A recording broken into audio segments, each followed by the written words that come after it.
Stor is a project led by Qatar Association, and it is funded by the European Union in the frame of the Erasmus Plus projects.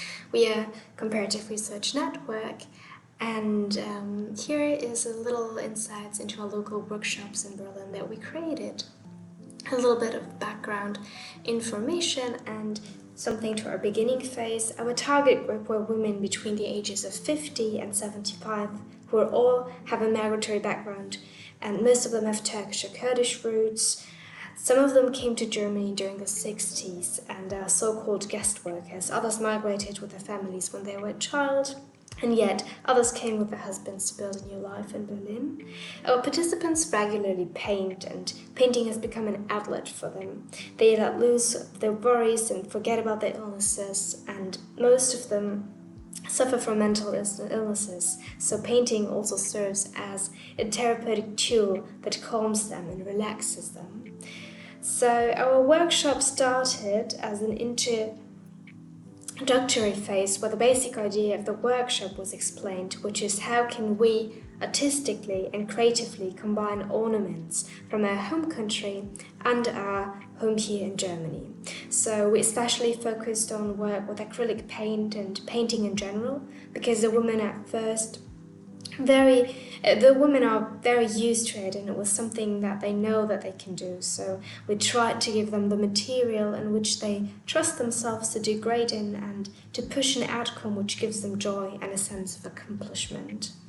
Furthermore, painting is a general and great tool to which you can combine different styles and techniques to make the final project look more diverse, which also represents the personal backgrounds of the participants, who all have their stories and worries. So our first part is the museum's visit. For our first part, we went to the Pergamon Museum, which exhibits Islamic and Mesopotamian artifacts. We especially chose this museum because the women can connect with the artwork more easily, and also see that the city in which they live in gives also value to their culture and heritage. And I must say the visit was a total success, because it turned out that none of the women had ever been to the Pergamon Museum. They were amazed by the museum itself and the many artifacts and objects that it bears. The task here was to take videos and photographs of ornaments, artifacts and objects that they enjoyed, or that they somewhat had a connection to maybe, and later on, we shared our ideas and thoughts about the visit and collected many stories from the women's anecdotes about the museum and the connection that they made to their homes, to countries, and to their youth, basically.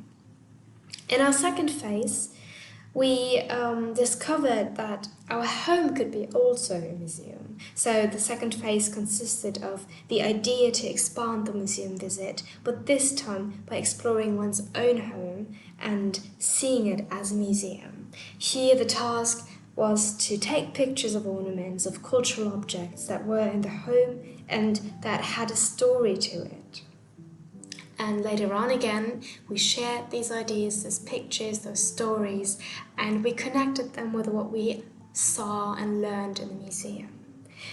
Our third phase is the creation phase, and in this third phase, we slowly started the creation process. At first, we did a creative ice-breaking game with the women by blindly portraying a person in the same room. This idea is a spin-off of what I, as a trainer, learned in our Potenza meeting led by our partners Il Salone and Artemisio. And the next step was also taking the training in Potenza. It is called a body mapping activity. We adjusted this again to the abilities of the women and asked them to map their bodies on a small piece of paper and fill the body with their emotions and tasks that the respective part is doing or feeling, or how they experience this particular body part. Since many of our participants deal with mental illnesses, this part was a little bit challenging, as they firstly did not have a positive outlook on their bodies, but with time they took a more optimistic turn. Then, the next step, we started to prepare some paintings for the big creation. We chose artifacts from the museum and objects from the women's home and painted them on separate pieces of paper.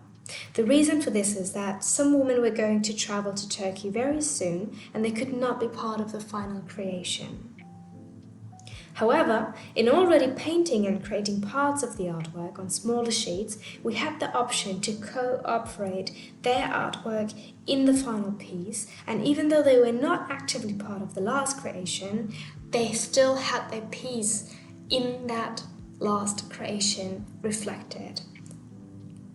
So, and the final creation phase consisted of the creation of the big painting. And here, together with a woman, we looked once again at the pictures and videos taken in the museum. The women were taken in by the miniature painting, which was printed on big canvas, and from there came the idea to rewrite or repaint the miniature, but with a new message.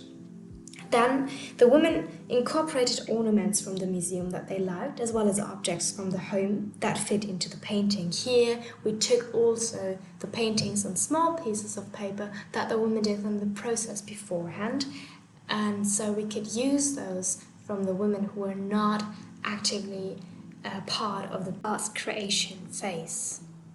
Next to acrylic paint, we also use techniques of frottage, which we can see here in the picture, and that created a very nice background that also has these elements of, Orientalist motifs. And that is our group, and we thank you all for listening and watching. It was a very great project and a very great workshop, and thank you again to Kota Association. See you next time. Bye!